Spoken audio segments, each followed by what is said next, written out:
Welcome back, all my fragrance fanatic friends and beauty besties. I hope that you guys are having an amazing day today. If you're new here, hi, my name is Jamie, and I'm so glad you're joining us today because we are going to be talking about my watermelon perfumes.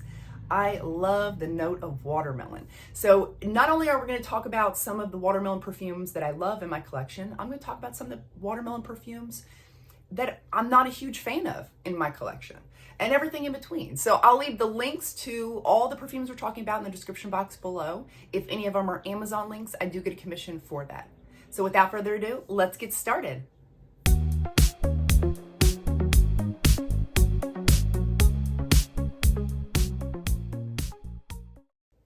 Before we get started, I have a serious question to ask you. Why did the watermelons have to ask for permission to get married? Because they can't elope. Please don't unsubscribe. I don't do too many corny jokes. Just every now and then I like to throw one in. I love corny jokes. I live my life on the cob, so to say. But let's get started on these watermelon perfumes. I'm going to start out with one that I don't know, I wasn't super impressed with at first, but then now it's starting to grow on me. Now that it's sat for a while, it's had time to age. And I don't know, I'm really thinking I might take this one out of timeout and put it on my regular shelf. This one is the Tamima. I know I'm probably butchering that name. I am not a fan of this bottle. This bottle does not reflect the juice inside. Like, this looks like something dark and oody, and it's not at all. This has, watermelon, obviously. It's got some kiwi and some rhubarb and some red currant. And so it's very, very fruity, but it's also a little sour. Like, I would definitely say the sweet fruitiness is in front, but right behind it, like being a little bit softer, is the sour part of the fruitiness. And at first I didn't know what to think of it, but now, like, I'm really enjoying it and I'm kind of craving it. I think it's the perfect time of year now because it's starting to get warmer out. And this is very, very aquatic, very fresh, juicy, sweet fruitiness going on in here. And there's a little bit of woodiness in the base. And I'm really like this, I'm changing my mind about my initial first thoughts of this perfume. Actually, we're gonna put her on. Yeah, I kind of like that little bit of tang. It's a little bit of a tangy sourness, just in the background. Oh, that's nice. This is very refreshing smelling. Oh, and it you know what it kind of reminds me of? What's it called? Like a Kona Ice that you can get.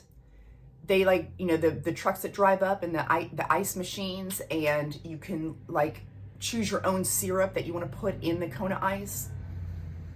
Like, that is totally the vibe I'm getting with this. Like, I feel like it's a very fruity, like, I maybe mixed up the different types of because you can choose your syrups. So what me and my kids love to do whenever the Kona Ice truck drives around is to make our own little concoction with the different types of syrups for our little ice cup. And that's what this kind of smells like. Like I made my own kind of fruity. I took a lot of different fruity syrups and put them in with the Kona Ice, and it's just very refreshing, fruity, sweet. Yeah, just very fruity, sweet. Just a blast of fruity sweetness with a hint of tart. So you do have to like a little bit of tartness. Next up, we're going to talk about one of my not so favorite watermelon perfumes, and that is the Jungle Fantasy by Britney Spears. I gave it to my daughter. It's down in her room, and I did not feel like walking all the way down the stairs to get the perfume so I could show you guys. So I'm just going to post a picture up here because I'm feeling lazy right now.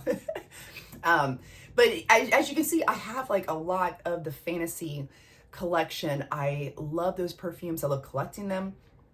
But the watermelon one, the Jungle Fantasy, just, I don't know. The notes on it looked good. In theory, like it smells amazing. Like, you know, you got the aquatic, fresh, fruity watermelon. Then you've got like a cupcake sweetness, but there's just, and you would think that would smell amazing, but it was executed poorly. Like I was just very underwhelmed by that perfume. Definitely not one of my favorites. You know, if you're gonna go with a fantasy one, I would definitely go with either Candied Fantasy or Fantasy Intense. Oh my gosh, that's becoming like one of my top favorites as well. Or Midnight Fantasy, like one of those. Jungle Fantasy is really, really low on that list. But the bottle is so cute. And my daughter loves the color green, so it worked out for her. It's great. Just not one of my favorites. So the next one we're going to talk about is one of my absolute favorites. This is my third bottle, Watermelon Batik. And this is my husband's favorite to smell on me. I'm talking every single perfume in my collection. I'm up to like 110, 115, something like that, perfumes. High end, low end, doesn't matter. None of them compare to Watermelon Batik, in my husband's opinion. This is his absolute favorite in my collection. And I just find that so fascinating. Like out of all my perfumes, like this is the one, this is the top dog. It's $20. Yeah, it's really inexpensive. But this one is very much like a body splash, aquatic, sweet watermelon type of scent. Very refreshing. Like you can definitely wear this in the summertime. It is sweet, but you can definitely wear this in the summertime because it's like a, you know, aquatic body splash. So it's very light and refreshing smelling. And you do get like a candy vibe, like a Jolly Rancher or like a watermelon like popsicle or something, like that type of vibe. I'm gonna put this one on. But it's just light and easygoing and fun.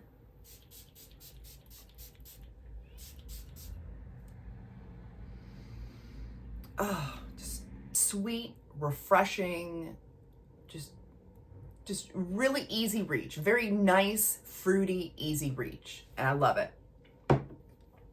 The next one we're going to talk about is a travel size I got from Scentbird, Wavechild. I was so disappointed because the opening and the middle of this perfume I loved, like absolutely head over heels, loved this perfume. It had this like citrusy, sweet, fruity, aquatic opening. And then as it dried down, you got this creamy coconut. And then I was picking up the cacao. It was coming off like a chocolatey vibe, but not like super dense chocolatey, like a fall and winter perfume. This was, I don't know, there was a lightness to this, like just a pinch of like a chocolatey vibe, which made this even sweeter to me. And I was loving it. But then the ambergris came in. It started out as like a nice warm amber at first, like a regular type of amber that felt like warm, sun-kissed shoulders out on the beach somewhere. It's wonderful. But then it started to turn into like a dead fishy smell on my skin. Now I've smelled this on other people and I don't get that. Like it smells amazing on them, but for whatever reason, my skin chemistry, like it starts to make that ambergris like really, like it takes over all the other notes. It starts to take over all the notes and smell like a dead fishy smell. It's just not for me, not for me. But if it does work out for you, that is great because I think the bottle is so beautiful. I also want to pick up Jasmine Freak. I think the bottle of that, I think that the whole room 1015, that their bottles are really interesting and pretty looking. I like them. So the next one we're going to talk about is one of my favorites, one of my very favorites, the Coral. I'm just calling it I know there's more to the name. I'm calling it Coral. Really like this bottle. Not a huge fan of the lid, but I do love the bottle. So this one is basically a dupe to Wavechild. I'm getting the same sort of scent. The only difference is I'm not getting any sort of cacao, chocolatey, like cocoa powder feel, and I'm not getting any of the dead fishy, amber greasy type of feel like I did in Wavechild. So it took those two things out and left all the other wonderful things that I loved. That very aquatic, fresh, citrusy, fruity, watermelon splash opening, very sweet. And as it dries down, I start to get the creamy coconut, and the amber in here is the amber that I was hoping to get in Wavechild. It's more of like a regular, like it just gives this whole perfume a bit of warmth, and it just comes across like sun-kissed shoulders. And again, just like in Wavechild, I pick up a little bit of like a marine, like salty ocean air feel with this. But this is not like heavily salted like some perfumes. What is the Olympia? I think like those perfumes are like heavily salted. This is just like a light dusting of like a sea salt in here is what I'm getting from this perfume. And she's definitely one of my favorites. I'm so glad I got her because I wasn't going to pick her up. I didn't know how I felt about the bottle, and I was like, do I want another watermelon perfume? I've already got Watermelon Batik, which is one of my favorites, but I'm so glad I picked it up. You all talked me into it because it's exactly what I loved so much about Wavechild, just minus all the stuff I didn't like about Wavechild. And I feel like these two are very different. You know, they're similar. They both have that prominent like watermelon, aquatic fruitiness going on. But this one is more of a just light, refreshing body splash. And Coral is more of a, it has more depth to it. You know, that creamy coconut and that warm amber. So it's just, it has some more depth to it versus just like a light body splash. The next one we're gonna talk about is Summer Crush. This one is by Dossier. This is not like a dupe for anything. Well, at least it's not supposed to be a dupe for anything. It's supposed to be one of their like originals.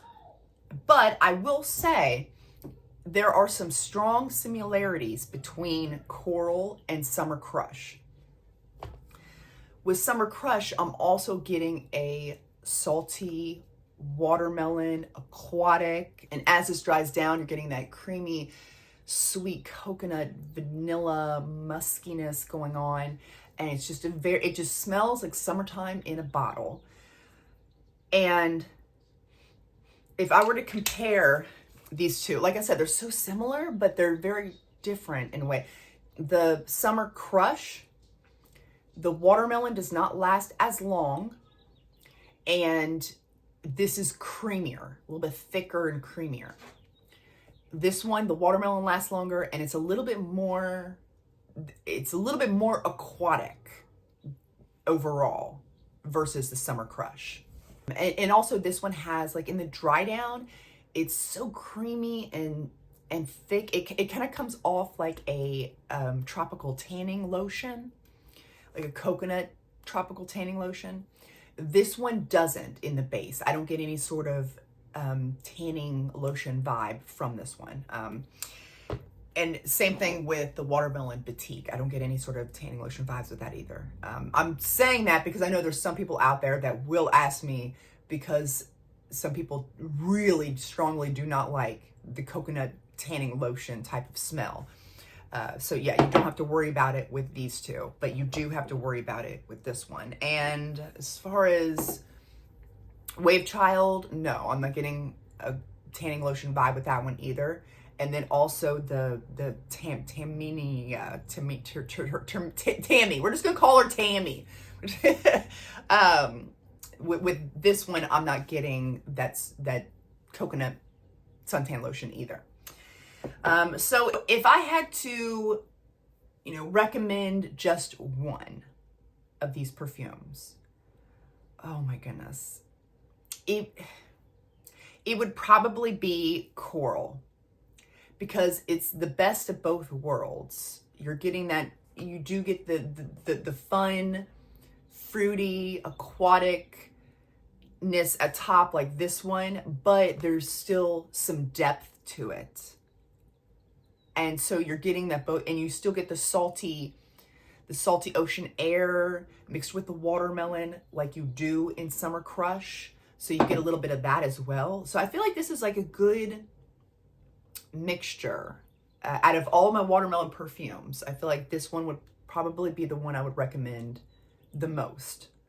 But as far as compliments go, Watermelon Boutique. Like every time I spray this on, he's like, oh, you got that one I like on. My husband loves this one. So those are all of my watermelon perfumes that I have in my collection. I would love to know some of your favorites down below in the comments section. Please let me know. Thank you guys so much for watching. I really appreciate it. And remember, before you go, to seize the day and overspray. Bye, guys.